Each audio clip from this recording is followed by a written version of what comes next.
Now, the Corvette Museum is located in Bowling Green, Kentucky, right across the road from the manufacturing plant. It opened up in 1994.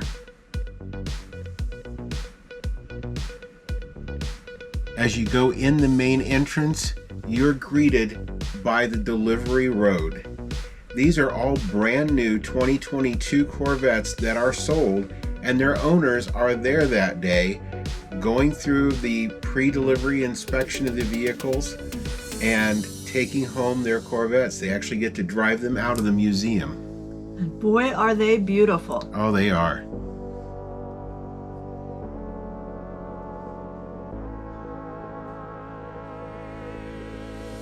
Now, they do have a nice little gift shop in there. You can get into that without paying the admission to the museum. So if you have somebody in your family or friend that's into Corvettes, great Christmas gifts. They also have a motion simulator that you can drive. As long as you can reach the pedals, you can drive it. Now, the origin of the Corvette came from this. This was the first vehicle built out of fiberglass. And that was what gave them the idea.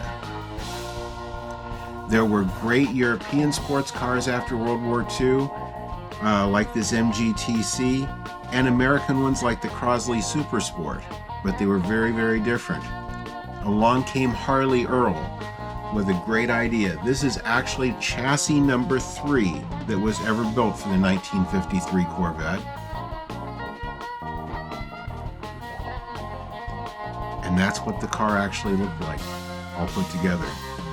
Now, they do feature some other vehicles like the Thunderbird here between the 53 and the 55 Corvettes. And it goes up through the years. They have some beautiful examples. Some are owned by the museum and some are on loan. I love the way they were presented. That looked like the classic showroom from the 60s. These two were actually there to show you how the body and the chassis are married in the assembly process. And on up through the more current vehicles with the C8 down there at the far end. Now, this one's a 2015 Corvette C7R race car. It's actually the number 4 car that won the 2016 Rolex 24 Hours of Daytona. Its sister car had the closest finish to it at 0.034 seconds behind it.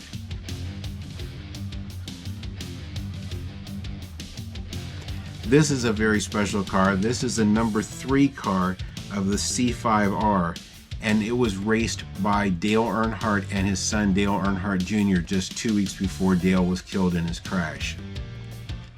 They also have some prototype vehicles in their racing and some other vehicles that Corvette has used in racing.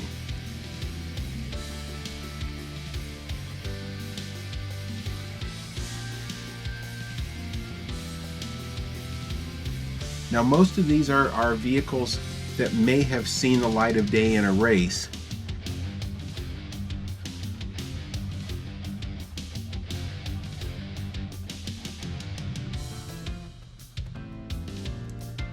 But the very last one is going to be one that most people have seen and some people have driven.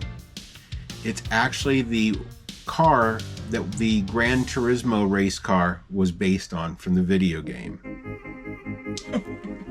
Now, mid-engine Corvettes have been a thing for a while. That one is a 1968 prototype.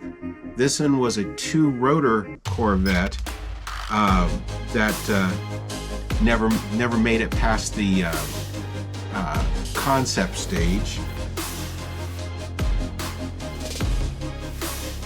And that is an actual C8 prototype, the new Corvette that's out now. Now, the museum's also famous for its sinkhole. February 12th of 2014, while the museum was closed in the early morning, their sinkhole opened up in the Skydome, and it swallowed up 8 cars. It cost an estimated $3.2 million to repair. They have it outlined on the floor so you can see it. 6 of the cars have not been repaired because their value would be worthless if they had. If you restore a car with more than 50% new parts, it has no historical value. 2 of the cars were repaired. And as you can see from falling into that sinkhole, some of them are in pretty sad shape. That was the 1.5 millionth Corvette built. That was a PPG pace car that has nothing left behind the front seats. And these 2 vehicles were restored, including the white one there, which was the 1 millionth Corvette to roll off the line.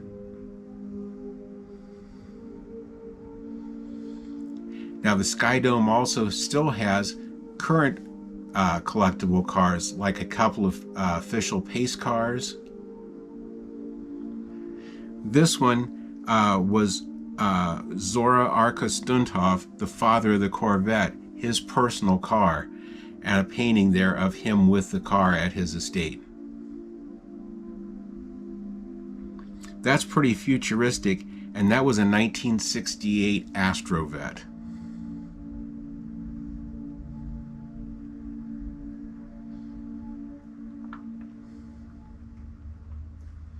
There are even Corvettes owned by celebrities like George Jones and Roy Orbison on display. Now this is a new exhibit that just opened up. These 2 cars are the Italian ESO company. These are all powered by Corvette.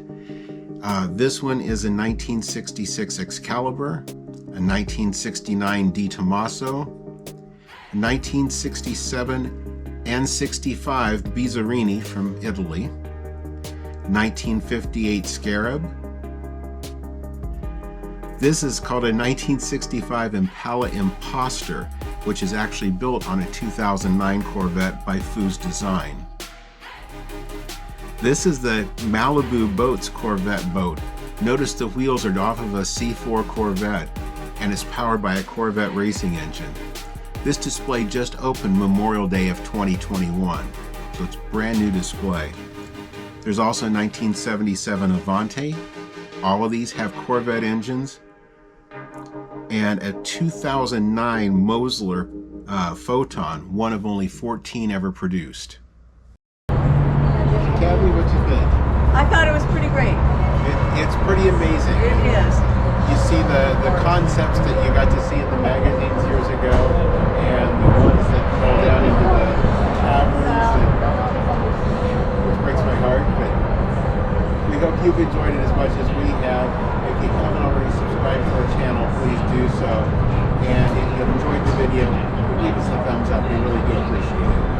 And thank you for following us as we follow the moon. Thanks. Thank you for watching this video. We hope you've enjoyed it.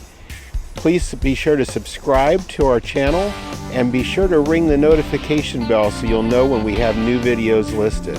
Also be sure to check out our blog at followthemoon.us and also our Facebook page at Follow the Moon and on Instagram at Follow the Moon Travel. Thanks.